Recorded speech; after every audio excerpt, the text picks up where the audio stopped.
USC fans, do not be afraid to dream big. It's okay. You're allowed.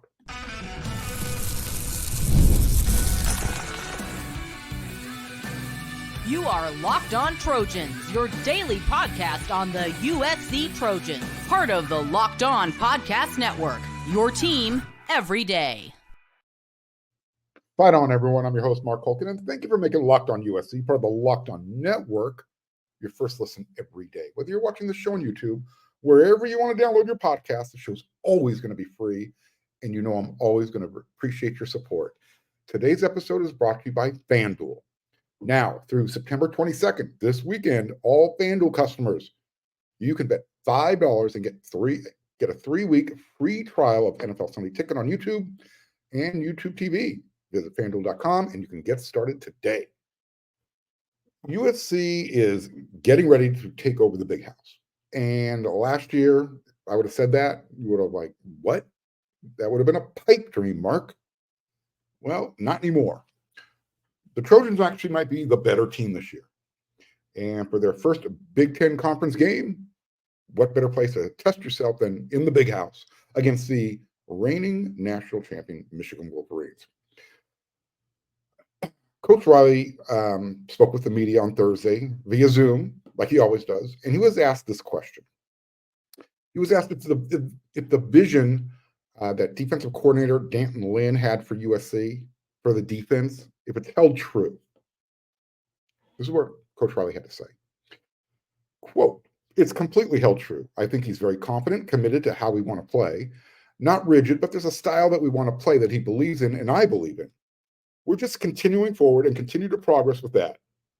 It's been exactly what I expected it would be." Close quote. Again, it's Coach Riley's words. We'll allow the word expected. We'll give it some latitude right now. You know me, I like to use the word anticipated, and I've explained why. Anyways, I'm not sure even the biggest sunshine pumper, finger quotes, expected USC's defense to look this good, this quickly. But hey, you know what? If you're still not sure, they're going to get another test this weekend against Michigan in the big house against the reigning national champions. I'm sure most of you have heard of OCD, obsessive compulsive disorder. USC suffers from OCC, obnoxious, consistent communication. After Wednesday's practice, the players, they spoke about how much emphasis they've been putting on the communication process, pre-snap, making sure everyone's on the same page, looking in the same direction, knowing when the ball is going to be snapped, what the actual defense they're supposed to be running, all that. Constant chatter, constant backup system. That was a constant struggle last year. I mean, just getting the guys lined up, facing in the right direction, not shifting. All that was just too much to handle. I've talked about this in the past. It's not just the defense talking to the defense. It's the defense guys talking to the offensive guys. They talk on the sidelines. They talk during practice. They talk in the film room. All that has played a significant role in how this team is performing this year. In fact, Coach Riley, he mentioned that he's still learning, different things. He was asked, have you learned anything, when you watch Coach Lynn break down film? And he said, it's not just from Coach Lynn. He's still learning from each of the new coaches. He picks up little bits and pieces. And that's exactly what you want from your leader. Someone who's always willing to learn. I'm going to talk about that during my Friday rant, at least part of my Friday rant in the third segment. Stick around. So USC right now, they're looking for their first ever win in the big house. Yeah, they played there a few times, but that was back before, when leather helmets were still the rage, and I wasn't even born yet. That's how long ago. The last time USC played in Ann Arbor, 1958. They lost 20-19. It was a good game from what I understand. This time, the goal is to take that crowd and their noise from 100,000 fans send them home early, or at least have them just sitting there like this. Yeah. If you're listening, my arms are folded across my chest and I got pouty face. That's the look I want to see on every single Michigan fan by the time halftime rolls around. I'll be happy. I'll be satisfied. So will USC fans. Again, when you're on the road, the number one thing, take the crowd out of it. Level the playing field, so to speak. Now, in order for that to happen, the USC run defense, they need to continue to dream big. Last week, Michigan ran for 300 yards against Arkansas State. So far this season, Michigan is averaging 176 yards per game through their first three. Now, obviously, a lot of that 176 yards per game got buoyed last week against Arkansas State. They ran for less than 100 against Texas. I think it was 80 yards. And they were a little bit over 100, somewhere around, I don't know what the exact number was, against Fresno State. They beat Fresno State. They beat Arkansas State. Texas is for real. They shut Michigan down. It was 24-3 at halftime, by the way. Now, I fully anticipate Michigan trying to run the ball as much as possible in this game, mostly because they have to, and because they struggle to throw the ball. That's why they have to. If they cannot run the ball, good night, Irene. If the USC defense holds Michigan's rushing attack to 150 yards or less, Michigan has no chance. Their offense is terrible. It's a nightmare. So while USC is dreaming big, right now Michigan is experiencing some really bad things happening with their offense, things they did not anticipate to happen this year. Almost got caught. This is who Michigan is at their core. This is the type of team that Jim Harbaugh built, the culture that he built, and handed off to their new head coach, Sherrone Moore. They want to play a physical, smash-mouth style of football. And their thing is, let's wear the opponent out. They knew how to do that last season. You know, they ran when they wanted to, how they wanted to, where they wanted. That's Penn State. In today's age of college football, imagine somebody not throwing a pass one time during the second half of the game. And I'm not talking about Army or Navy or Air Force, those schools that typically run that wishbone type of stuff. I'm talking about major Power 5, Power 4 conference teams. That's what Michigan did at Penn State last year. So screw you. We're just going to run the ball every single play. Stop us. They didn't. USC, in their win over LSU, the Trojans' run defense allowed 113 yards on the ground. Really good. And against Utah State, even better, just 87 yards. Here's the difference. LSU had the ability to throw the ball. Utah State, they found it a little bit tougher against USC's defense. So if Michigan cannot get to that 150-yard threshold, and that would be the low bar, because they're trying to shorten the game, keep USC's offense off the field, keep USC's defense on the field. If that happens, if USC is winning the battle, the war of the trenches, USC fans start your dreams of winning in the big house literally are going to come to life. It's that simple. It's an easy formula. And if that happens, then the real dreaming begins. The dreaming of what's possible at the end of the season, because you will have beaten LSU, you will pass that test. You will have beaten Michigan on the road in a big house, you will pass that test. All of a sudden, all that communication, that confidence that the team is playing with, it's just going to mushroom. And I feel sorry for USC's next opponent, the LA Coliseum, which happens to be Wisconsin. Game sold out. Alex Grinch will be there. But we're not there yet. Let's keep dreaming big about this weekend. USC is the favorite. They are favorited by the guys who who place the odds. Remember, when this game came out before the season started, Michigan was an 8.5-point favorite. Today, USC is a touchdown favorite, 6 points. I've seen the over-under, 44.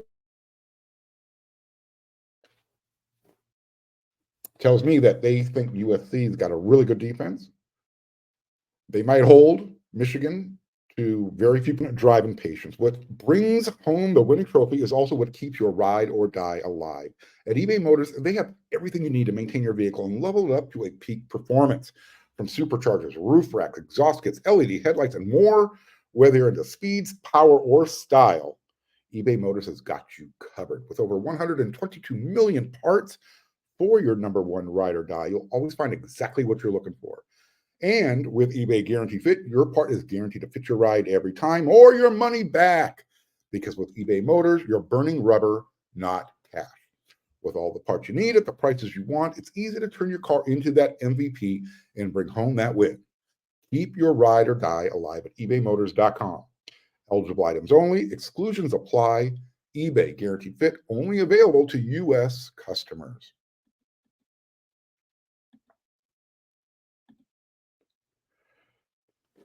Coach Lynn has helped fix USC's culture. Lincoln Riley got the ball rolling when he took over the program back in 2022. They had a little bit of a hiccup in 2023. But once Coach Lynn was brought on and the defensive staff was switched out, all of a sudden you saw a big difference in the team's culture. I said it on yesterday's episode of Locked on USC. My everydayers, you heard me say this. I should be used to hearing national analysts saying USC is going to win big games. I mean, I grew up hearing that. There was a stretch of time when Pete Carroll was the head coach that it was just given USC plays this team, USC is going to beat that team. Everyone in the country knew it, including the team USC was playing. After this matchup against Michigan and the win, I think I'll be ready to accept it. I won't feel a little bit of trepidation because that's where I'm at right now. I know that USC is playing better than Michigan. I know USC offensively is way better than Michigan. But I know Michigan's playing at home. They've got the heart of a champion. They don't want to lose to USC. So you got that kind of going on in the background. Again, and they're at home, 100,000 strong, yelling behind them. Well, you got to get that crowd out of it early. By far, this is USC's biggest test in a very long time. I haven't forgot about the LSU game. That was huge. Don't get me wrong. It sent a message to the country that, hey, you know what? USC might be back. Here's where we're at with that. Just kind of a little footnote. If UCLA actually gives LSU a competitive game in Baton Rouge, or worse, they win, is that possible? It basically confirms that LSU this year, they're hot garbage. USC does not want LSU to be hot garbage this year. They want to prove that, hey, you know what, that win, we earned it. And we're going to put it in our pocket. We're going to wear it. Look, LSU, they won at home against Nicholls State. They should. But they still gave up more points than they should have. And then last week, it literally took the SEC officials in the game to call back not one, but two pick sixes away from South Carolina. Not only that, then the same officials missed an offensive pass interference that helped LSU beat little USC in Columbia, South Carolina, 36-33. This is why USC has to win in Ann Arbor. It doesn't have to be pretty, although a convincing win in the Big House against Michigan will convince me that USC is definitely back. And I think it would convince the rest of the country as well. Even those who would say, well, you know what? LSU's not very good. I don't think UCLA is going to beat them. So we don't have to worry about that. But again, you got to kind of hope that LSU is as good as everyone thinks they're supposed to be this year. I know, and I have a feeling that Michigan is probably a 7 to 8 win team this year. But again, all things being equal, they are still the reigning national champions. They're still playing at home. They still have some really good pieces left over from last year's defense. They're still really good on that side of the ball. They're just terrible on offense. That's their problem. And it wears out their defense as the game goes along.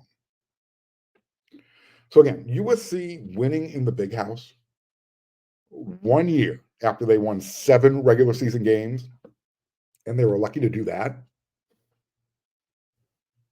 They bounced back and had a great bowl game against Louisville, but I was focused on the regular season with that statement.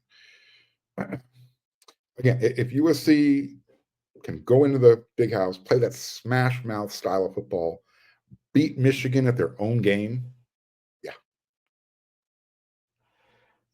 that's going to send a loud message. It's going to send a very loud message. I can't say it enough. Michigan's offense has been bad this season. Terrible. Hard to watch. Michigan fans will tell you the exact same thing. My buddy Scott Schrader over there at wearesc.com, when he was taking his Uber ride from the airport to the hotel, he was telling me that the Uber driver has a friend who I guess is closely associated with the Michigan football program. I won't throw this person under the bus, but they said bet the ranch on USC. Okay. You still have time. If you're considering putting a wager out there, bet your house. Even Michigan diehard for saying USC is going to win this game. I wasn't there. I didn't hear it. Just passing it along. Let me tell you how bad Michigan's offense is, though. I'm going to put this into context for you. The Wolverines have played 3 games. They rank 99th in the nation in points per game and number 106 overall in yards per game.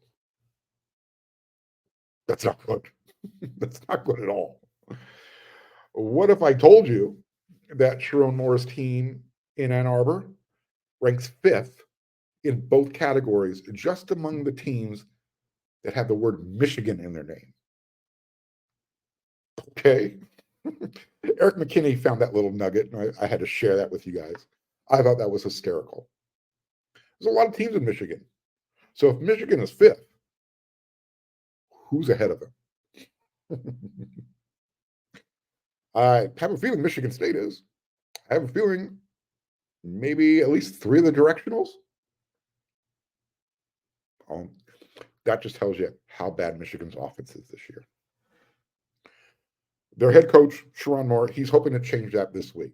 He's putting in another running back into the backfield who he happens to think has the ability to throw the ball.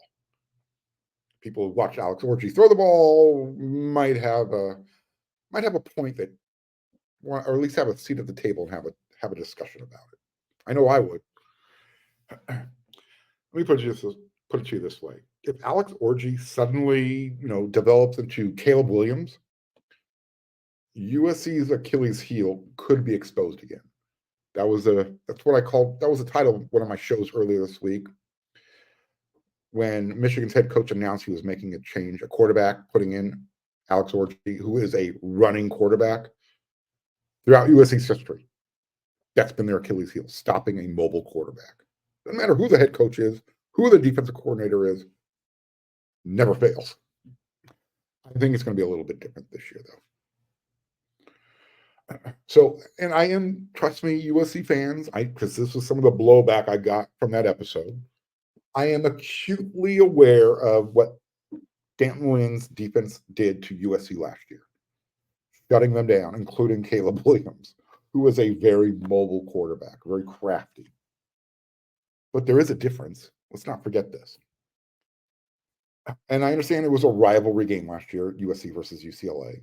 But that USC team, by the time that game rolled into town at the Coliseum, they were trying to play out the season. I don't want to say they had quit, but they played with zero energy, no emotion. It was literally embarrassing to watch USC on the field. It's hard to watch. The fans can leave. I couldn't.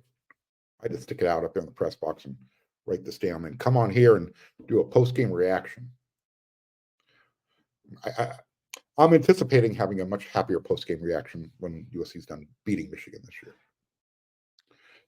So again, that was then. This is USC's third game of the season. Number 4 for Michigan. Everyone on the field is going to have their juices flowing. It's early in the season. There's so much to play for both teams. Michigan's still playing for the big conference championship, for a chance to get to the playoffs, a rematch with Texas. Obviously, USC, they're 2-0. They'd love to make their first conference game in the Big Ten Conference, winning one. After practice on Wednesday, when we talked to Coach Lynn and the defensive players, he said nothing changes with the quarterback, with the quarterback change with Michigan. Quote, it's the same. We have a big challenge. We know what to expect. We're prepared for it, and we just need to make sure we're playing our best ball. End the quote. And the point I'm trying to make is when we're comparing Alex Orji to LSU, is LSU's quarterback is a pass-first quarterback. Orji is a pass because they're asking me to do it type of quarterback. He's a runner first. So again, Coach Lynn was asked, what are you changing from week 1 in the opener to week 3 when you're playing on the road against Michigan? 2 different types of quarterbacks. That was his answer. It's the same. Nothing changes. I'll say it again for the umpteenth time just in this episode. Michigan is not a great offense. However, USC's defense has an opportunity to prove itself going against a big physical group. They still have that in Michigan. And their number one goal is to establish that ground game.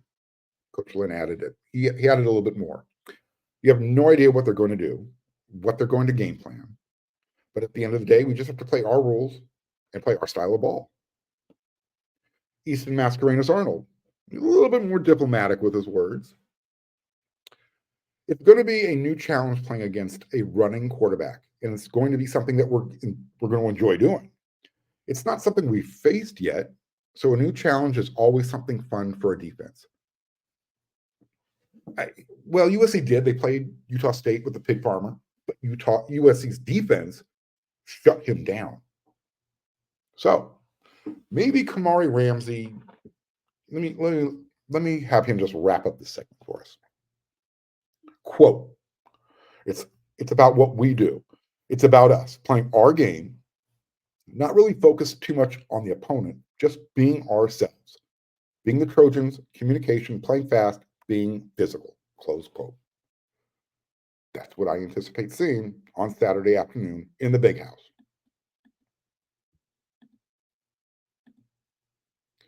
You've heard us talk a lot about FanDuel, America's #1 sportsbook. Well, we've got something different for you this week. In fact, now through September 22nd, through this weekend, do not delay. All FanDuel customers, you can bet $5. You can get a 3-week free trial of NFL Sunday Ticket from YouTube and YouTube TV. Then with a YouTube TV base plan, you'll be able to watch every regular season Sunday afternoon out-of-market game. All you need is a Google account, a current form of payment, and you can cancel anytime. Just visit FanDuel.com/lockedon to download America's #1 sportsbook.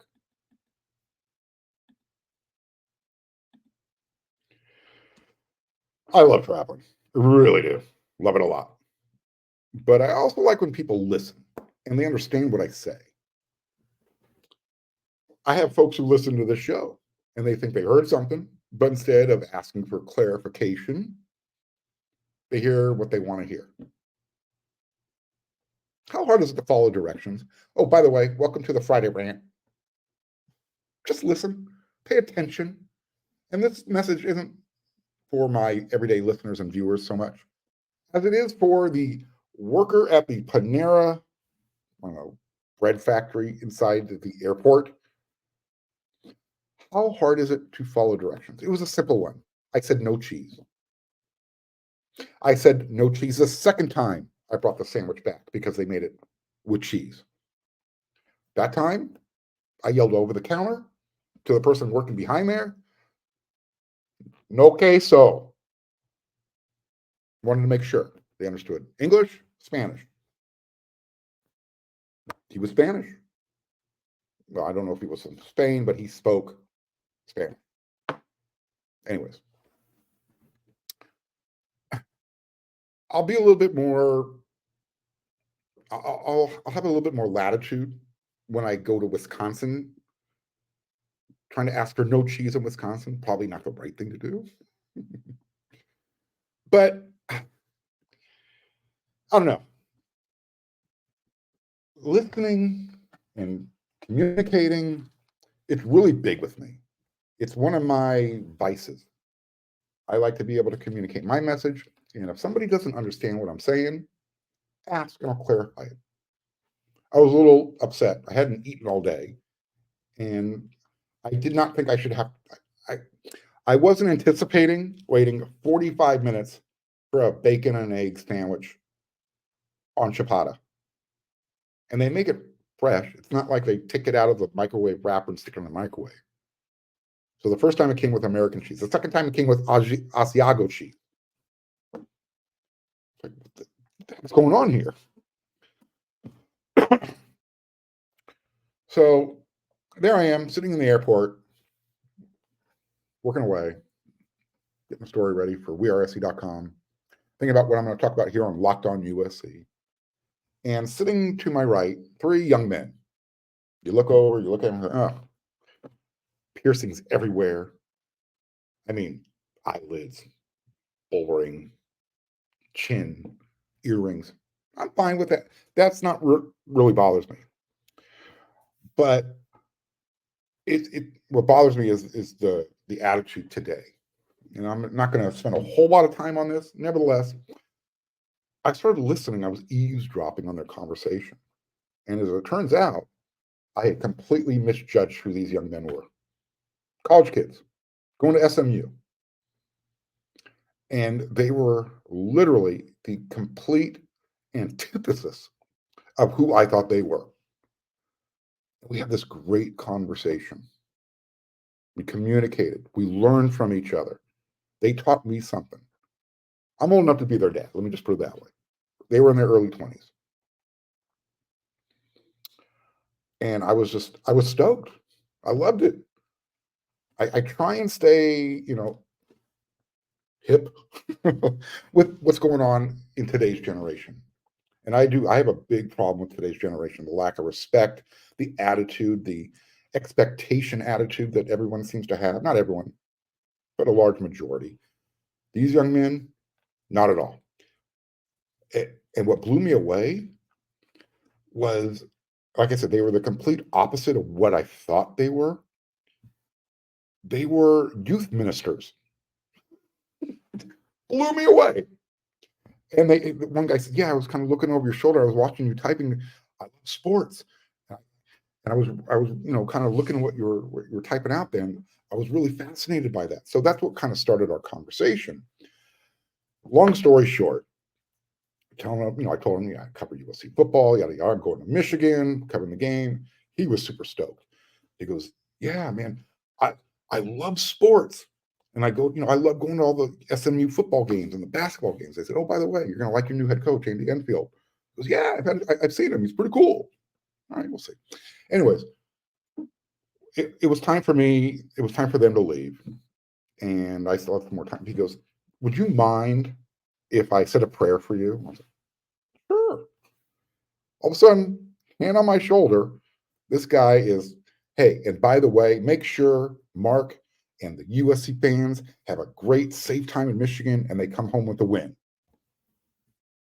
You know what? I'm fine. If you want to put cheese on my sandwich 3 times, whatever. That made up for it. And because now I have everybody praying for USC to win, I think it's going to be a good weekend. Look, I know the subject probably was, we're like, Mark, where are you going with this? It's my Friday rant. And I was able to tie it into USC football. My message from this rant is, don't judge people. And if you're not sure what somebody's saying, what the message is, ask. Get to know somebody. Say hello. Smile. Don't waste energy on negative stuff. And like I said, when USC is 3-0 at the end of this game, there's nothing to be upset about. Time to dream big. I'll be back with a post-game reaction. Let you know what happened in that USC versus Michigan game. I hopefully will be smiling like I am right now. So until the next episode, everyone, you know what to do.